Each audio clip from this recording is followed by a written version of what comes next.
Well, hello. Welcome back to my rat's nest here, and the disaster du jour would be this little Delta Repulsion induction motor that I have scattered all over my little work area here. This came off of my little $10 drill press that my buddy found at a yard sale week or two ago. I don't know, little Delta something something. Can't. I'm having to stretch to get over there. I don't know, late 30s, early 40s, something like that. And the thing actually did work when I got it, but then it was just disastrously nasty. Oh my God. So I started cleaning it up, and when I started cleaning it up, I must have got some crap down inside this motor, and it would try to start and then pop the circuit breaker. Yeah, there it is. You know, I could throw another motor on it, but you know, that's just not my style, sorry. And I had never heard of a repulsion induction motor. This is kind of an odd duck. This is what they had before they come out with capacitor starter motors, like that old nasty thing that I use for my wire wheel at the moment. This has been an interesting little project. Geez. The dirt that was inside the unwindings was mind-boggling. I'm talking like 3/4 of a cup of dirt and nasty crap. So, and that's what got down inside there when I was messing with it.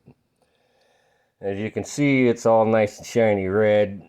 I cleaned that all out and got a hold of some varnish and sprayed varnish in there to try to protect those. And then I took the ends off here and I got them all cleaned up. But these little units here, these little darlings, the first time in my life that I can remember, oh hell no, we can't get in there. That'd be too easy. Where is that bastard? What the hell they call them things? New departure. That's the name of the bearing. New departure 7502. First time I've ever run into a bearing that I couldn't cross over easily. I searched and searched and searched and searched and could not come up with that number. That number does not cross. I spent 45 minutes the other night on the friggin' internet, and I found some bearing outfit that says, oh God, yeah, we got them. They were $10 a piece and $12.50 for shipping, and I ordered them Friday I think it was. Today's Sunday. And I still don't have any confirmation that they actually have them in stock. I did find a YouTube of a guy tore one of these motors apart that was very, very similar, and there's a 6402 bearing that will change, but it's not as wide. So then you got to dick around with a bunch of shims and God knows what else. Yay. Typical. So anyway, the reason for the video is as I'm fixing to tear this little thing apart. Now this is the repulsion part of the unit, I guess they would call it. It's got this brush holder thing here, you know, that goes on here, and all the other ones that I have seen on YouTube, every one of them had 4 brushes on it. As you can see, I'm halfway there with 2.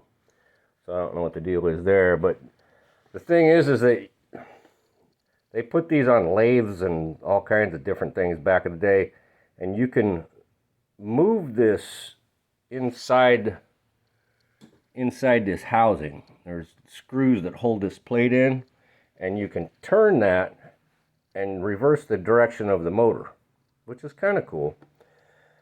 But the But how this works is the brushes right on that armature when you flip the power on, and that's what gets the motor turning instead of using a capacitor. Once it gets up to a certain speed, then this thing, which I am getting ready to take off, and I wished I could film this because you guys would learn some new words if you don't already know them. There's a little keeper ring in there. I don't know if you can see that bastard or not. There's the end of it. There it is. Yeah, that thing.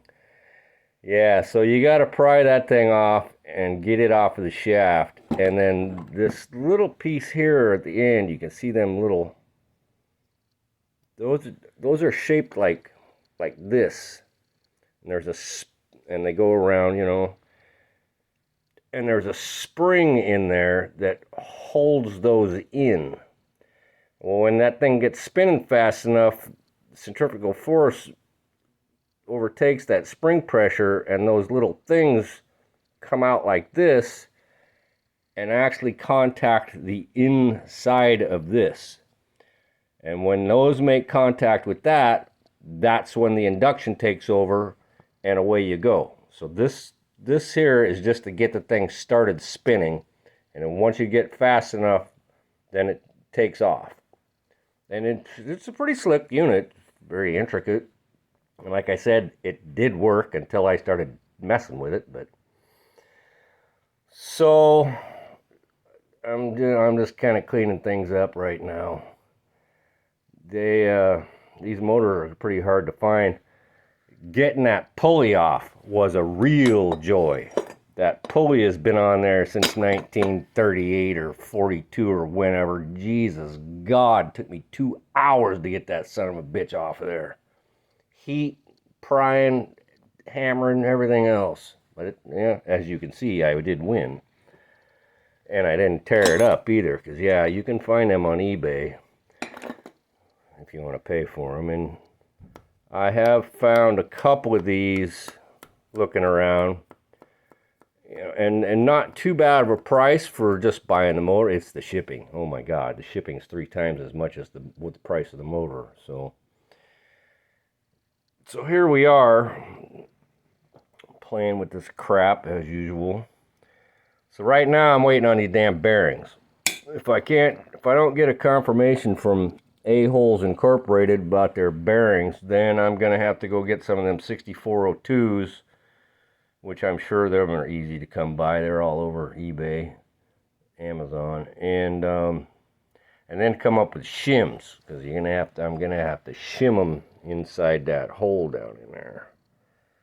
Which, whatever, I'll make that happen one way or another. It's a matter of time. And then you got, you know, some other funky crap down here, and some kind of weird spacers, and that's an oddball looking thing. Thrust washer kind of thing. So that's with the, you know, and if I go through all of this and I fail, it is what it is. Then I'll just get a frickin' motor and put on the damn thing and, you know, make it work. I'm not gonna freak out about this. It's just, you know, I'd like to have the original motor back if I could, just for authenticity. I don't know if I'm gonna go through all the misery of cleaning this case up and painting it or not. I don't know if I'm up to that. That's a lot of messing around. It adds another coat of paint on it, so it looked like somebody used a brush on it, which probably did back in 1968 or some damn thing. So anyway, that's what I'm up against today, amongst other things. I just been busier than a one-armed paper hanger in a hurricane. So speaking of hurricanes, I hope all you old folks back east come through that okay. So there's no end to projects around here, and this be the latest, and that's what's going on. So appreciate you tuning in. Give it the old thumbs up, like, share, whatever it is you do on the internet these days, and have a good day. Bye.